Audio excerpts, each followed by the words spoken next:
Maybe it's not about doing more. Maybe it's doing it differently. Maybe it's slowing down, doing less.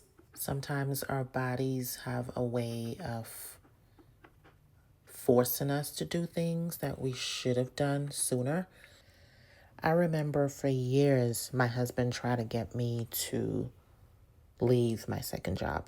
I had this part-time gig that was super cool, super chill. I had it for over 13 years. But because it was so chill, it didn't feel like a job, right? But after leaving my full-time, I would have to do this job. So for a while, my weekends were non-existent because I would fill it up working that second gig. Yes, it was extra money, but he kept saying, we can do without that other job. You need to get rid of it. But for years, I held on. Anyway, eventually that job ended. It was a temp gig, by the way, which lasted 13 years. Eventually that job ended. And then that's when I noticed that, wow, it actually feels good to not be working two jobs anymore.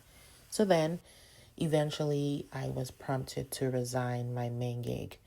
Honestly, I did not have another job lined up, but there was so much stress and it was just too much for me. I ended up resigning that job on faith, of course. And basically, God had to remove the temp job that I couldn't leave on my own because when I did resign, that temp agency was the same agency where I was able to get a new job that I didn't even apply for. To this day, choosing to slow down has been the best decision.